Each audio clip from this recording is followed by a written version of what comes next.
tenebroso.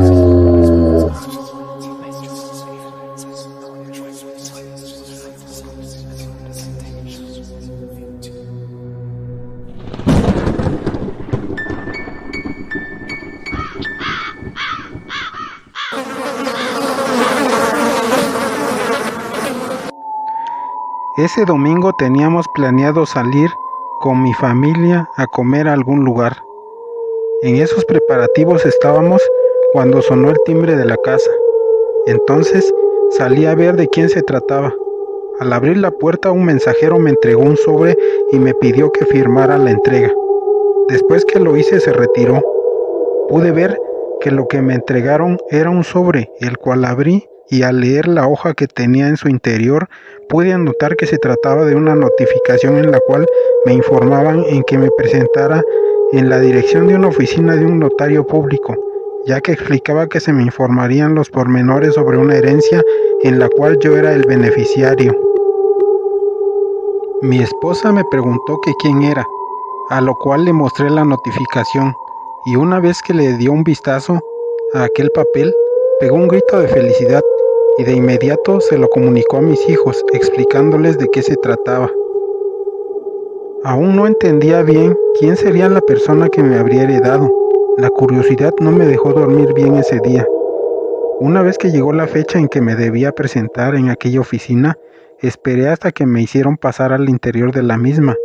Cuando estuve dentro, el notario me comunicó que una tía de nombre Julia Betanzos, que había fallecido hace unos meses, había dejado una propiedad en el centro de Guanajuato, así como también una gran cantidad de dinero en una cuenta de banco.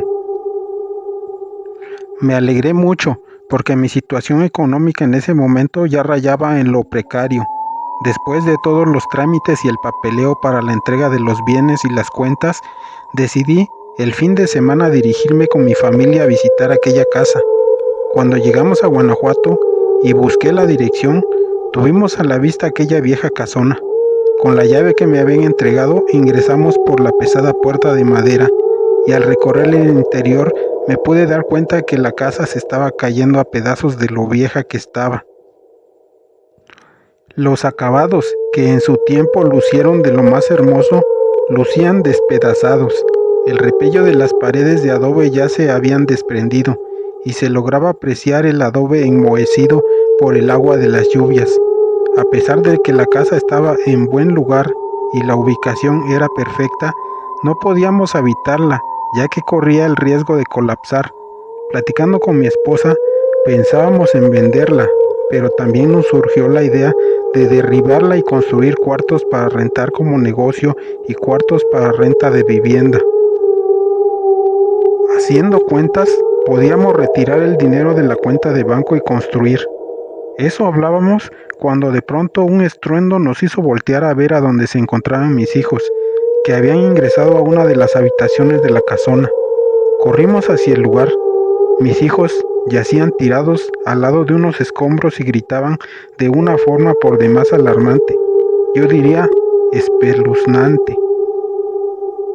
Les preguntábamos qué había pasado y ellos nos señalaban hacia una esquina y decían, ella fue.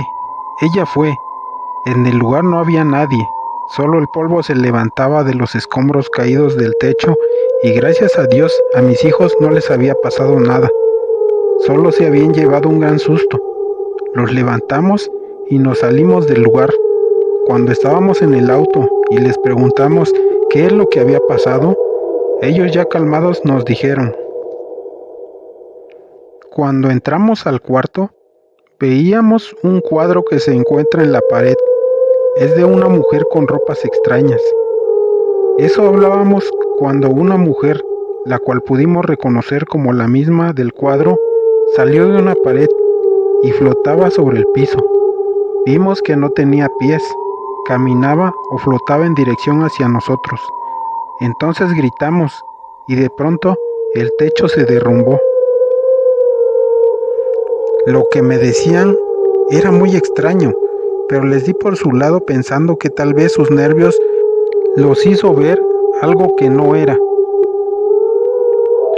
Los días pasaron y saqué un presupuesto con una constructora. Planeamos hacer cuartos para rentar. La cuenta heredada nos alcanzaba y después de sacar los permisos, la fecha para la construcción se fijó para unos días después. La constructora empezó con los trabajos de derrumbe de la casa. Me encontraba en mi trabajo laborando cuando una llamada del arquitecto de la obra me causó gran extrañeza. El arquitecto me dijo: «Señor Miguel, ¿podrá venir a la casona? Encontré algo que le puede interesar.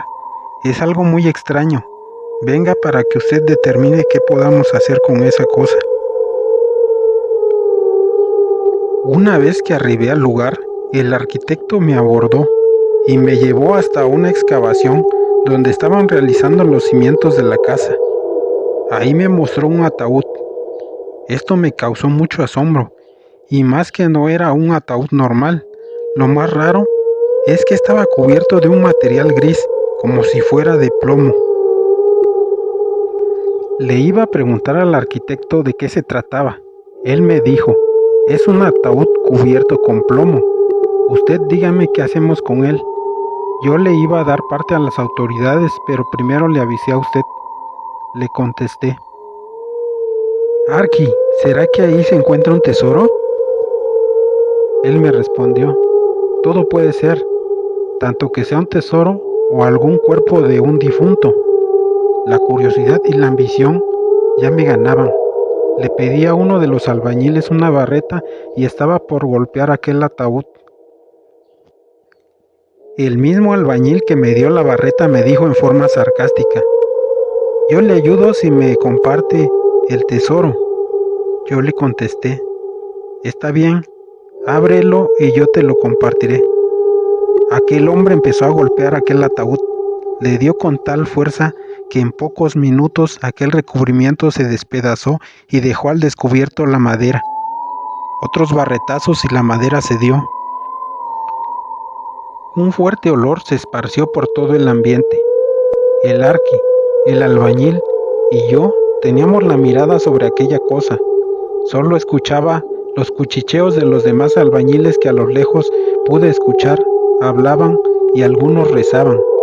Después que la tapa se abrió, el olor se hizo más penetrante, que el albañil que lo abrió corrió hacia un lado y empezó a vomitar. Al poco rato, el olor se disipó. Me acerqué al ataúd. Pude ver que en su interior solo había pedazos de carbón y arena. Una especie de sal se percibía por su blancura. Con una pala empecé a sacarlo. Al llegar al fondo se notaban algunos huesos y partes de ropa, pero nada de tesoro. El arqui, al ver los huesos, dijo: «Hay que avisar a las autoridades a ver qué hacen con eso». Yo le dije: «¿Pero será que van a parar la obra?». Él me dijo: «Es probable». Después dimos parte, no sin antes cerrar el ataúd y esconder los pedazos de plomo que quitamos. El Ministerio Público arribó y ordenó el levantamiento del cadáver. Después de realizar las diligencias, se retiraron del lugar. A los 2 días, la construcción se reanudó. Pero nunca imaginé lo que estaba por suceder. No tenía ni idea de lo que habíamos despertado, el mal. En la construcción, todo empezó a salir mal. Algunos albañiles sufrieron accidentes, quedando gravemente lesionados. Aquel albañil que abrió el ataúd a barretazos falleció a la semana del evento. Se supo que falleció de un infarto cuando dormía en su casa. A los 15 días, el arquitecto sufrió un accidente cuando viajaba a bordo de su camioneta y falleció en el lugar. Las cosas no marchaban bien. La construcción fue clausurada después de que se supo de los albañiles accidentados. Para colmo de males, el velador de la obra me comentó que ya no quería trabajar en el lugar, ya que en las noches de la excavación salía un espectro horrible que salía por las noches y se escuchaba que arrastraba unas cadenas por la tierra. Muchas noches lo había asustado, y si no fuera por la necesidad del trabajo, tal vez se hubiera ido desde mucho tiempo antes. Todo lo que pasaba me parecía tener un aire de terror. La curiosidad me hizo ponerme a investigar acerca de la casa o del terreno donde estaba la construcción, ya que un grave presentimiento me acongojaba.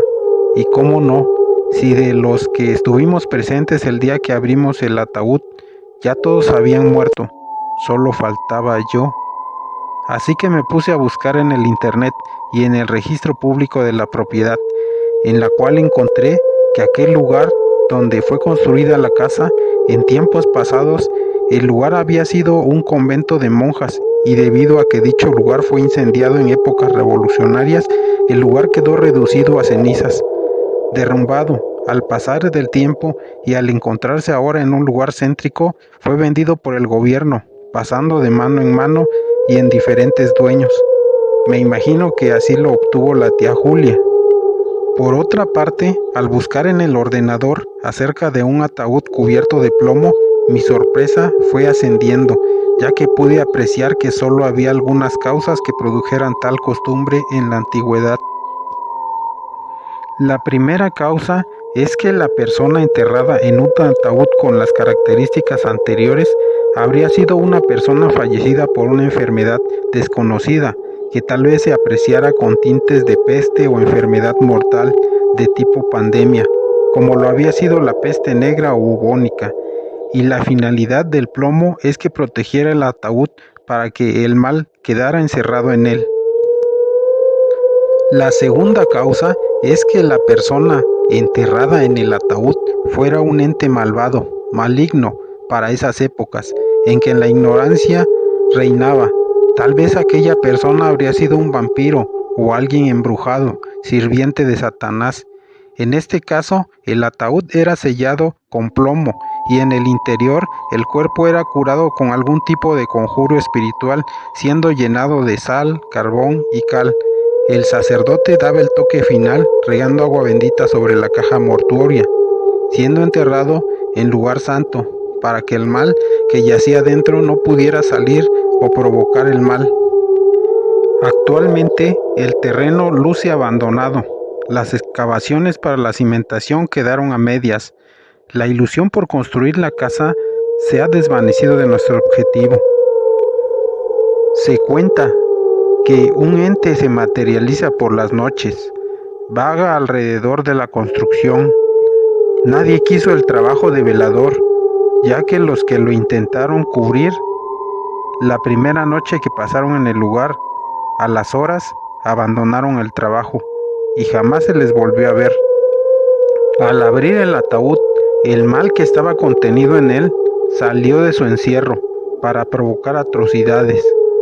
Conocí a una de las personas de 90 años, de las más longevas de esa colonia.